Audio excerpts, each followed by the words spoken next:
नमस्कार साथियों। मणिपुर आज पूरी दुनिया में चर्चा का विषय बना हुआ है। चर्चा हो भी क्यों ना, जो मणिपुर अपनी पूरी खूबसूरती की वजह से पूरी दुनिया में जाना जाता था, आज उस मणिपुर में एक ऐसा घिनौना काम हुआ है जिसकी वजह से मणिपुर फिर से चर्चा में है। मणिपुर की बात करें तो मणिपुर में 3 मई 2023 से हिंसा का वो दौर शुरू हुआ जो अब तक रुका नहीं। न तो वो रुका और ना ही जिम्मेदार लोगों ने ठोस प्रयास किए उसे रोकने के। प्रयास तो हुए लेकिन वो केवल खाना पूर्ति थी। हाईकोर्ट के द्वारा की गई एक टिप्पणी के वजह से वहां मैतेई और कुकी समुदाय के दो समुदायों में आपस में जो है झगड़ा हुआ, जातीय संघर्ष हुआ। उस संघर्ष 3 मई को हुए संघर्ष में 4 मई को अब तक का भारत में सबसे घिनौना कृत्य हुआ। 3 महिलाओं को उनके बाप और भाई के साथ पकड़ा गया। केवल पकड़ा ही नहीं गया बल्कि उन सबके सामने उसके बाप की हत्या कर दी गई।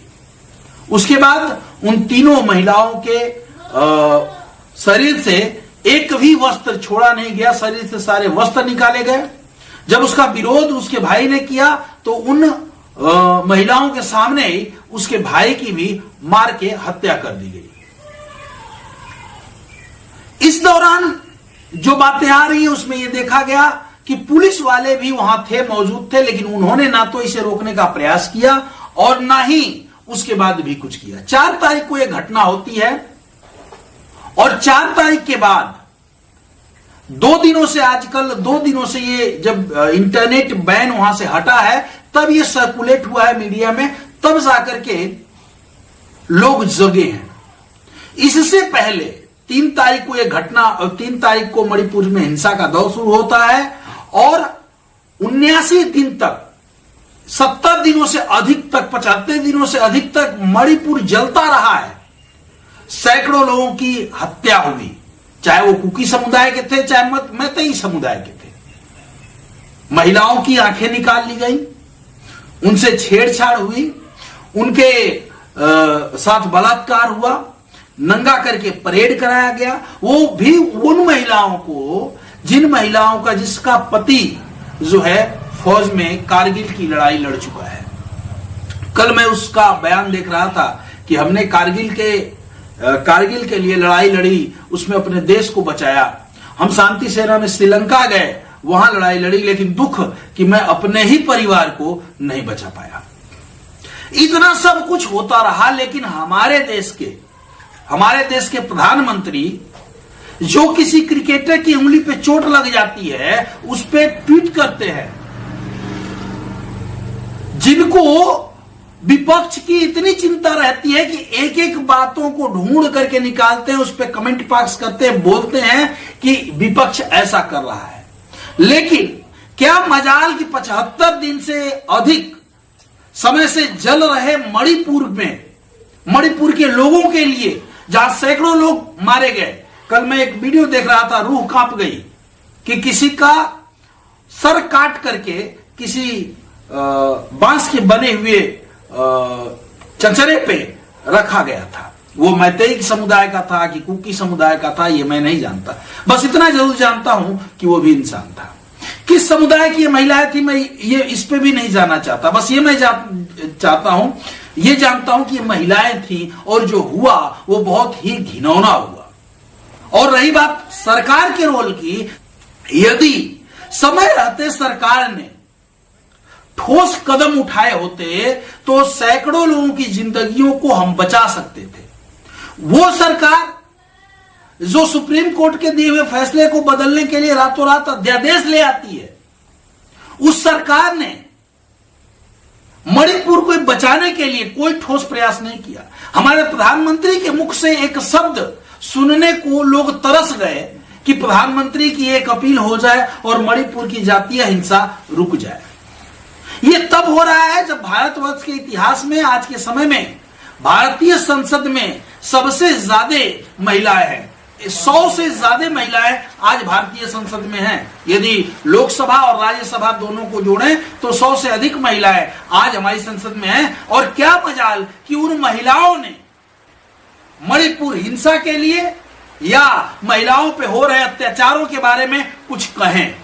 यदि वो शासन पक्ष की है तो बिल्कुल ही मौन जैसे वोट उसके सिल जाते हैं, वो कुछ कह ही नहीं सकती क्योंकि डर है कि उन्हें उनकी सांसदी छीनी जा सकती है, उनका मंत्रिमंडल बर्खास्त किया जा सकता है।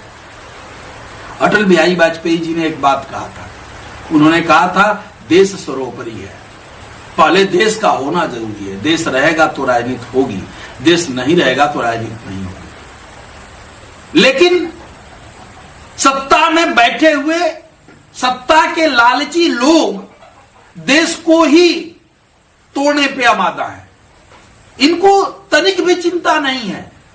मणिपुर यदि सामरिक दृष्टि से देखें तो पूर्वोत्तर का वो राज्य जो दूसरे देश की सीमाओं से लगता है, जहां दूसरे देश की दखल संभव है, उस राज्य में सरकार भी बीजेपी की है, जो डबल इंजन कहा जाता है।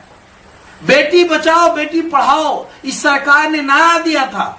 जब इस सरकार को, जब ये कृत्य इतना घिनौना कांड 4 मई को जो कांड हुआ और जब ये सोशल मीडिया पे तैरने लगा, तो सुप्रीम कोर्ट ने जब स्वतः संज्ञान लिया और स्वतः संज्ञान लेकर के कहा कि आप कुछ करो नहीं तो हम कुछ करने को मजबूर होंगे, तब हमारे 56 इंच के सीना रखने वाले प्रधानमंत्री के मुख से 2 शब्द निकले।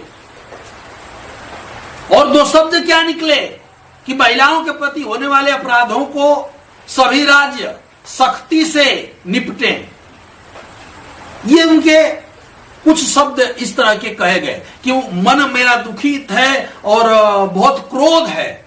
मन दुखी होने और क्रोध होने में इनको लगभग 75 दिन से अधिक लग गया, लगभग 79 दिन लगा।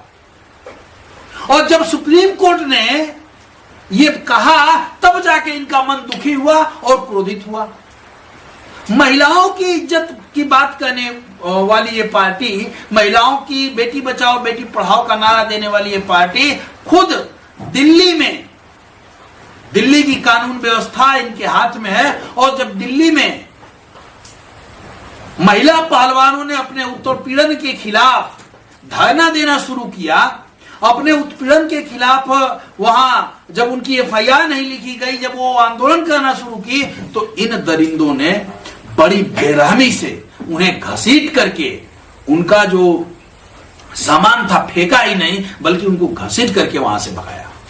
और अपने सांसदों को, अपने सांसद भूषण शरण सिंह को ये इस तरह बचा रहे हैं जैसे वो एकदम दूध के दूल्हे हैं। आपसे क्या न्याय की उम्मीद की जाएगी?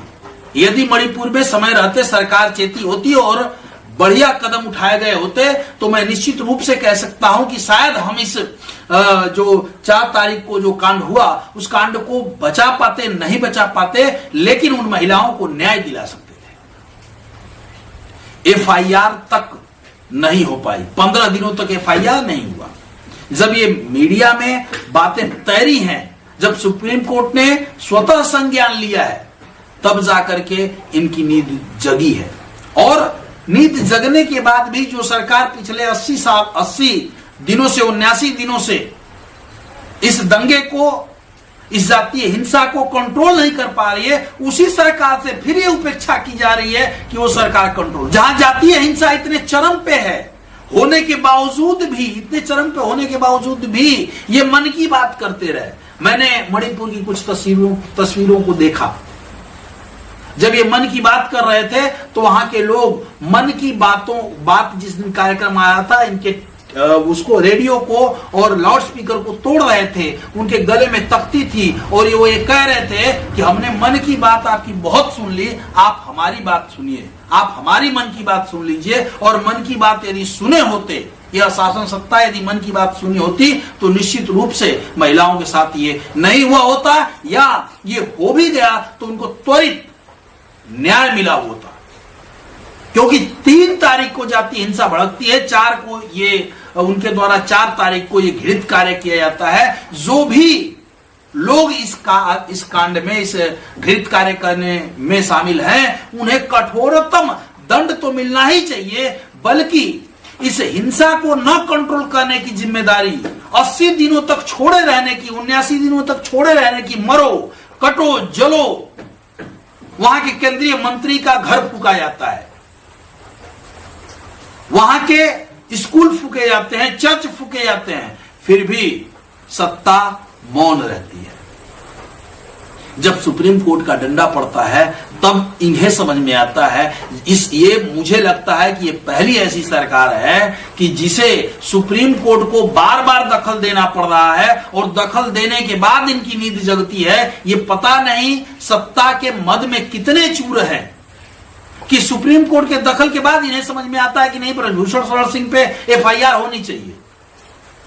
नहीं, यूपी में मट्टी का तेल डाल करके जला दी गई बेटी को न्याय मिलना चाहिए। नहीं, मणिपुर में किया गया, वहां के लोगों के द्वारा किया गया इस घृणित कार्य पे तुरंत कार्रवाई होनी चाहिए। सुप्रीम कोर्ट जब कह रहा है तब ये कर रहा है। नहीं, यदि सुप्रीम कोर्ट एक्शन नहीं लेने की बात कर रहा है तो ये इतने मजे में है कि ये भूल से गए हैं कि मणिपुर हमारे देश में है, इंफाल हमारे देश में है, वहां भी इनकी सरकार है, और वहां के लोग पिछले 75 दिनों से आपस में मारकाट कर रहे हैं। लोगों की जिंदगियां उजड़ गई, माओ ने बच्चों को खोया, औरतों ने सुहाग खोया, माओ ने बेटे को खोया, और ये मौन रहे। आखिर इस पूरे घटनाक्रम पे यदि बारीकी से देखें तो देखेंगे कि मौन जो था, बड़े चालाकी से ये लोग, कोई भी कांड होता है तो जवाहरलाल नेहरू, पंडित नेहरू की बात बताते हैं कि वो दोषी थे। इस घटना के लिए दोषी कौन है? इस घटना में सरकार भी आपकी, पूर्ण बहुमत भी आपका, राष्ट्रपति भी आपके, और वहां की सरकार भी आपकी, डबल इंजन सरकार कहते हैं आप, डबल इंजन सरकार भी आपकी है। फिर भी आप न तो इस घटना को रोक पाए, और ना ही रोक नहीं पाए तो इस घटना घटने के बाद भी FIR तक नहीं हुई 15 दिनों तक, और माताओं को, हमारी बहनों को अब तक न्याय नहीं मिला। सोच के देखिए, यदि भगवान न करे किसी के सामने, आंखों के सामने मां बहन की इज्जत लूटी गई, जब भाई ने विरोध किया तो उसकी हत्या करा दी जाती है, फिर भी वो बहनें, उनके साथ घृणित अपराध होता है और वो बहनें भटकती रही FIR दर्ज कराने के लिए, भटकती रही न्याय के लिए। सत्ता में बैठे हुए, सत्ता में मदहोश हुए लोगों, अब भी वक्त है, जागो। यदि नहीं जागोगे तो इतिहास तुमसे पूछेगा कि बेटी बचाओ का नारा देने वालों, बेटियों की आबरू जब लूटी जा रही थी तब तुम्हारी सत्ता में बैठे हुए मठाधीश, तुम्हारे सत्ता में बैठे हुए लोग चुप क्यों थे? तब उनका 56 इंच कहां था? तब विश्व गुरु बनने का सपना जो देख रहे हो, जो पूरे विश्व में हम जा करके चिल्ला रहे हैं कि भारत बहुत विश्व गुरु बनने वाला है, विश्व गुरु बनने वाला है, ऐसा विश्व गुरु बनेगा, इस तरह बना लेंगे आप विश्व गुरु, जहां की औरतें सुरक्षित नहीं है। अब भी समय है, अब भी जगिए। मणिपुर में हिंसा को तुरंत कंट्रोल करना चाहिए, तुरंत कार्रवाई ऐसी हो कि ये नजीर पेश हो पूरे देश के लिए, और तुरंत कार्रवाई रुके। मणिपुर बहुत हो गया जलते हुए, मणिपुर जले नहीं, क्योंकि ये सभी लोग जानते हैं कि मीडिया में तो आपका कमांड है। मणिपुर जल रहा है, जलने दीजिए। यहां तो सीमा हैदर छाई हुई है, यहां तो PM मोदी का जो है राफेल ले आ रहे हैं वो छाया पड़ा है। अब भी समय है, देश के जागरूक लोगों, सत्ता में बैठे हुए लोगों, यदि तनिक भी तुम्हारा जमीर जिंदा हो तो मणिपुर हिंसा को रोकने के लिए ऐसी कठोर कार्रवाई करो कि मणिपुर की जातीय हिंसा रोके। जो सरकार सुप्रीम कोर्ट के फैसले को बदलने के लिए अध्यादेश ला सकती है, मैं पूछना चाहता हूं उस सरकार ने मणिपुर के हाई कोर्ट के द्वारा की गई टिप्पणी पे क्यों नहीं कुछ कहा? यदि आप कहे होते तो शायद ये जो जातीय हिंसा हुई है, कुकी और मैतेई समुदाय जो आपस में लड़े हैं, वो लड़े नहीं होते। बहुत देर हो गई है, लेकिन फिर भी अब हिंसा रुकनी चाहिए, जांच होनी चाहिए कि वहां उन 3 महिलाओं के अलावा कितनी मां बहन बेटियां ऐसी हैं, कितने लोग ऐसे हैं जिनके साथ इतनी बर्बरतापूर्वक घटनाएं घटी हैं, जिनकी हत्या की गई है, जिनका जो है उत्पीड़न किया गया है। इसकी जांच हो और मणिपुर के लोगों को न्याय मिले।